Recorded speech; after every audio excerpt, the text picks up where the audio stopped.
Hello, 7th graders. Welcome back. Hopefully you had a great Thanksgiving break. Today we're going to look at how to do a close reading, so make sure that you're in the independent section of your packet. So what is a close reading? We've done close readings in the past, especially with Part-Time Indian.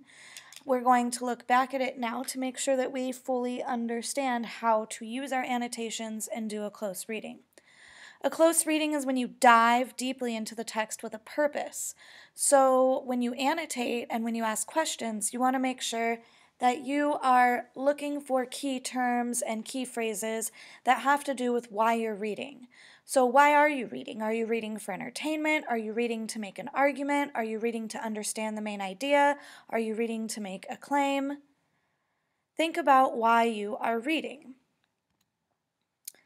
It's really important that you are tracking your evidence, and this is where annotations come in handy. This is why we highlight, underline, circle, box, star, and put exclamation points next to things. You're always asked to support your answers with evidence. And so this is why it's important for you to know your paragraph numbers and your page numbers. During a close reading, you need to know exactly where in the text you are reading so that you can refer back to it. You also track your evidence by making annotations and asking questions. Something you don't do when you make a close reading is you don't just look for stuff.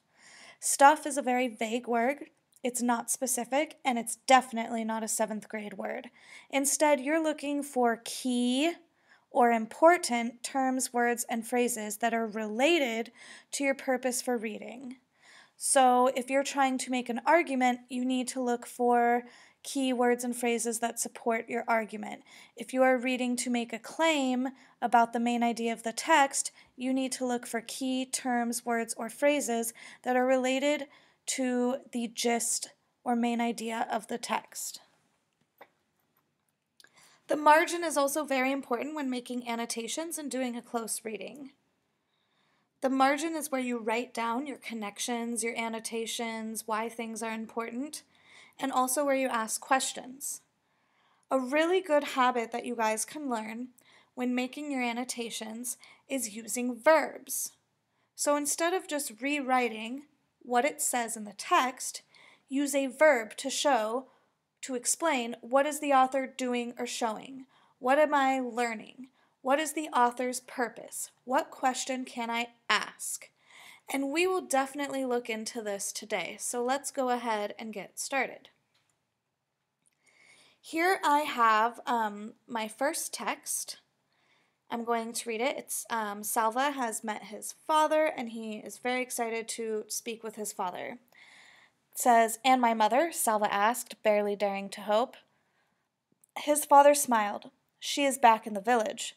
Salva wanted to laugh and cry at the same time. "I must see her." But his father shook his head. "There is still war near Lun Arik, my son. If you went there, both sides would try and force you to fight with them. You must not go." There was so much to talk about. His father told Salva that his sisters were with his mother, but of his 3 brothers, only Ring had survived the war. Arik, the oldest, and Kual, the youngest, were both dead. So here I'm reading for main idea. And I already went ahead and highlighted, well here I underlined, but you can highlight your repeated keywords and phrases. I look at how he's feeling, hopeful, laughing, crying. Those sort of words are going to help me make inferences. And then I look at things that are important. Here we see a lot about war and death and survival. So his mother is still alive. And so are the sisters. And so that shows a lot about how the females were kind of spared in the war. But he had 3 brothers, and the only one who survived was Ring. The oldest and the youngest were both dead. So that shows that the youngest one probably didn't make it because he was so young, and the oldest one was probably taken into war. Notice, if you remember, Salva was told that he was not man enough yet to be into war. So my first step in doing a close reading is I highlight or underline all my repeated words and phrases. Now I want to use my verbs. I want to use my verbs to go ahead and make my annotations make sense in the margin. So one thing I can do is I can make an inference. This is an annotation. I can infer that Salva is both grateful and upset, knowing that some of his family is still alive and some are dead. So he's very grateful that his mother and his sisters and his father are alive, but he's still very sad that he cannot see them and that some of them did not survive. So in my margin, I make an annotation to explain why this is important. I'm also going to use my verb here. What is the author showing me in my annotation? What is the author showing me? The author is showing me the turmoil that South Sudan is in.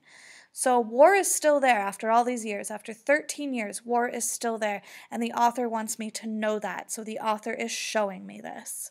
So that's my active verb here. Again, the author is showing me other things. The author is showing me how lucky Salva is to have survived. If he had only been a year older and gotten caught up with the northern soldiers or the southern rebels, he probably would have been taken into war. So the author here is showing me that Salva is lucky to have survived and make it to the refugee camp. Otherwise, he would have ended up either chosen for war as a soldier, or worse, could have ended up dead. So that's another thing that the author is showing me. And again, I'm using my verbs to make my annotations. Now I'm going to ask a question. It's important that you always ask at least one question, When might Salva get to see the rest of his family again? That's my question.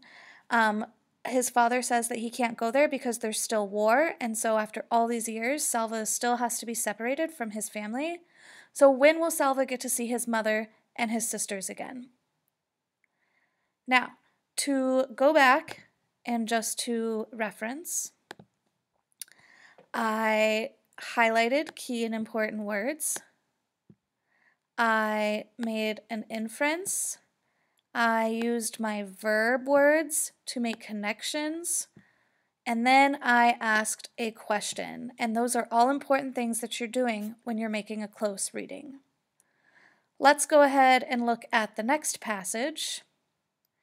This is from chapter 18. This is from Naya's story. And again, I started by highlighting, so I'm reading and highlighting any repeated keywords or phrases. It says, the water was delicious. It wasn't warm or muddy like the water from the pond. It was cool and clear. Naya stopped drinking and held the bottle so that she could look at it. Funny that something without any color at all could look so nice. So this is a really important part for Naya and her village.